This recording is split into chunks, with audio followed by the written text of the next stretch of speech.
अस्सलाम वालेकुम डॉक्टर्स। हम इंटेस्टाइनल ऑब्स्ट्रक्शन को ही कंटिन्यू कर रहे हैं। इंटेस्टाइनल ऑब्स्ट्रक्शन के फर्स्ट टू पार्ट्स को हमने डिस्कस किया फर्स्ट टू वीडियोस के अंदर। उसके अंदर हम तीन क्वेश्चंस का आंसर को ढूंढ रहे हैं। फर्स्ट क्वेश्चन था कि जब पेशेंट प्रेजेंट करता है तो हमने किस तरह डिफरेंशिएट करना है कि ये स्मॉल इंटेस्टाइन की ऑब्स्ट्रक्शन है या लार्ज इंटेस्टाइन की ऑब्स्ट्रक्शन है। लास्ट वीडियो में हमने इस चीज के ऊपर बात की। आज की वीडियो जो है हमारी इस क्वेश्चन का आंसर ढूंढेंगे कि ये जो ऑब्स्ट्रक्शन है ये डायनामिक है या एडायनामिक है। और जो नेक्स्ट वीडियो होगी उसके अंदर हम देखेंगे कि जो ब्लड सप्लाई है वो इंटेस्टाइनल ऑब्स्ट्रक्शन में कंप्रोमाइज्ड है या नहीं है। ठीक है, तो फॉर एग्जांपल एक पेशेंट आपके पास आया है, आपने ये पता कर लिया कि ये इसकी इंटेस्टाइन की जो ऑब्स्ट्रक्शन है वो स्मॉल इंटेस्टाइनल ऑब्स्ट्रक्शन है या लार्ज इंटेस्टाइनल ऑब्स्ट्रक्शन है। तो देखें, जब ये हमें पता चल गया तो उसके बाद जो नेक्स्ट स्टेप है वो है हमें पता करना है कि ये डायनामिक ऑब्स्ट्रक्शन है या ए डायनामिक है। तो डायनामिक और ए डायनामिक में क्या फर्क होता है? जो लोग स्टार्टिंग से ये वीडियो लेक्चर्स ले रहे हैं उनको पता होगा कि डायनामिक और ए डायनामिक क्या होता है। लेकिन जिनको ये फर्स्ट जस्ट डायनामिक और ए डायनामिक की वीडियो देखने के लिए आए हैं या पैरालिटिक इलियस की वीडियो देखना चाहते हैं तो उनके लिए मैं एक बार फिर से एक रिवीजन देता हूं कि जो डायनामिक कंडीशन होती है उसके अंदर या तो हमारी जो जीआईटी ट्रैक है उसके ल्यूमन का प्रॉब्लम होगा, या सेकंड ये है कि इसकी वाल का प्रॉब्लम होगा। ठीक है, जीआईटी ट्रैक की वाल का प्रॉब्लम होगा या इस वाल और ल्यूमन का कंबाइन प्रॉब्लम होगा। ठीक है, क्या मतलब है इसका? देखें, फॉर एग्जांपल हमारे पास एक होता है इंट्राल्यूमिनल प्रॉब्लम। इंट्राल्यूमिनल प्रॉब्लम ये होता है कि जो हमारा ल्यूमन है जीआईटी का, इसके अंदर कोई ऐसी चीज आ गई है जो जीआईटी ट्रैक है उसको ऑब्स्ट्रक्ट कर रही है। यस, कौन सी चीज? फॉर एग्जांपल कोई फॉरेन बॉडी, जैसा कि कोई बच्चे हैं वो सिक्का निगल लेते हैं, कॉइन निगल लेते हैं। इसके अलावा कोई वर्म जो कि इंटेस्टाइन को ऑब्स्ट्रक्ट कर रहा हो, गाल स्टोन, इलियस, या कोई भी फिकल मैटर जो कि बहुत ज्यादा हार्ड हो जाए कॉन्स्टिपेशन की वजह से, तो वो जो है ल्यूमन को डिस्टर्ब कर सकता है या ल्यूमन को ऑब्स्ट्रक्ट कर सकता है। एक कंडीशन। दूसरी कंडीशन है इंट्राम्यूरल। बेसिकली इंट्राम्यूरल का मतलब होता है कि जो हमारी जीआईटी की वाल्व है उनके अंदर कोई प्रॉब्लम है। जैसा कि हमारे पास स्ट्रिक्चर्स बन सकते हैं, टीबी के पेशेंट के अंदर मोस्ट प्रोबेबली ये बहुत ज्यादा डोमिनेट हो जाते हैं।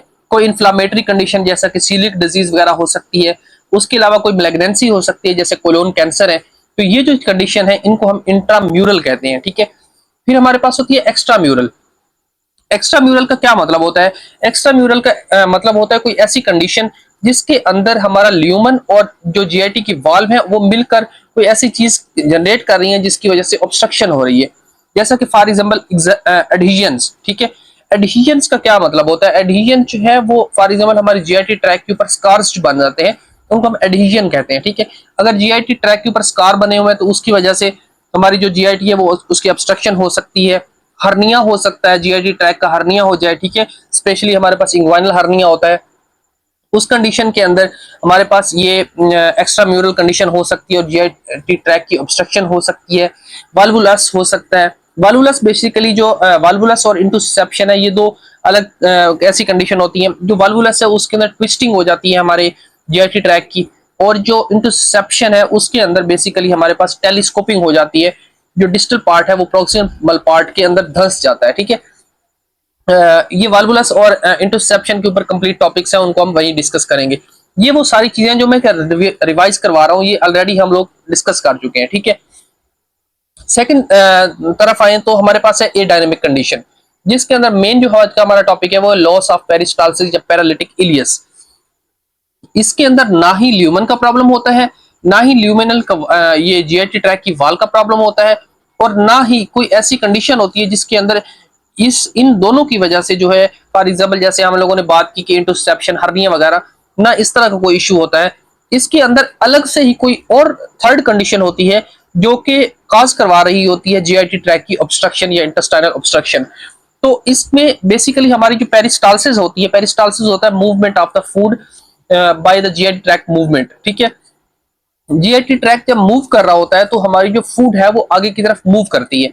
वो मूवमेंट जो है जीआईटी ट्रैक की वो रुक जाती है, या हम सेकंड अगर सिंपल वर्ड्स में कहें तो हमारा जो जीआईटी ट्रैक है वो पैरालाइज हो जाता है। इसको हम कहते हैं पैरालिटिक इलियस। बेसिकली हमारे पास जीआईटी ट्रैक जो होता है वो फेल हो जाता है पेरिस्टाल्सिस मूवमेंट करवाने में। ठीक है, पेरिस्टाल्सिस मूवमेंट नहीं होती। जब पेरिस्टाल्सिस मूवमेंट नहीं होंगी तो हमारी जो फूड है वो आगे मूव नहीं करेगी। ठीक है, और ऑब्स्ट्रक्शन काज करवा देगी। इसके अंदर क्या क्या चीजें हो सकती हैं? काजेस काजेस की बात करें तो हाइपोकलीमिया फॉर एग्जांपल, पोटाशियम लेवल जो है बॉडी के अंदर बहुत ज्यादा कम हो जाए। पोटाशियम जो है वो बॉडी को जो हमारे सेल्स होते हैं उनको एक्शन पोटेंशियल के लिए बहुत ज्यादा इंपॉर्टेंट होता है। तो अगर फॉर एग्जांपल बॉडी में पोटाशियम लेवल कम है तो उसकी वजह से मेरी पेरिस्टालसिस कम हो सकती है।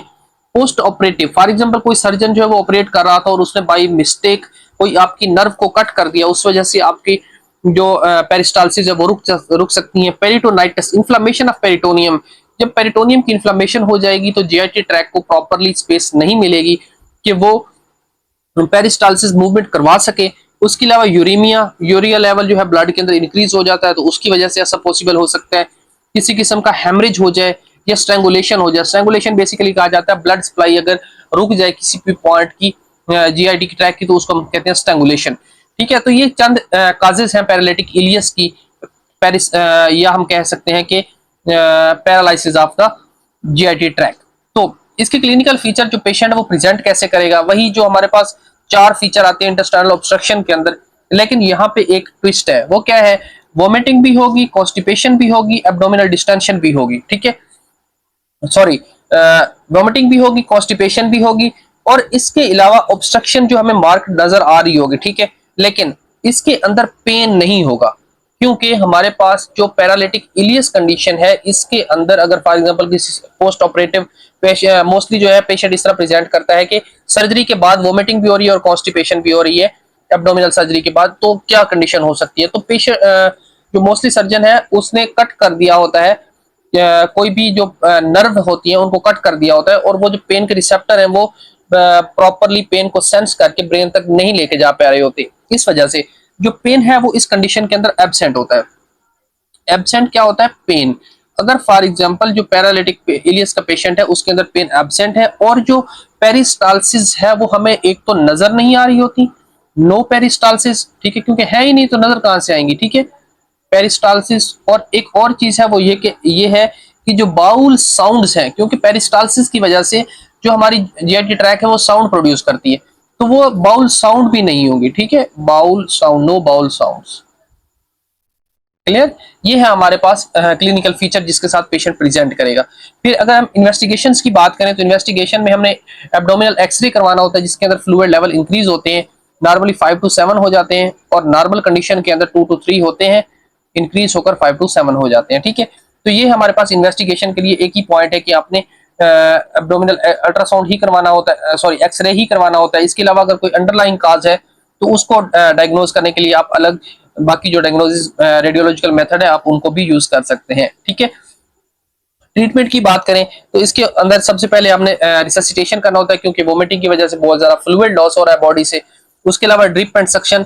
ड्रिप का मतलब ये होता है कि आपने आईवी फ्लूइड्स देने होते हैं, और सक्शन का मतलब होता है कि आपने एनजी ट्यूब पास करके जीआईटी कंटेंट को रिमूव कर देना होता है खुद से ही।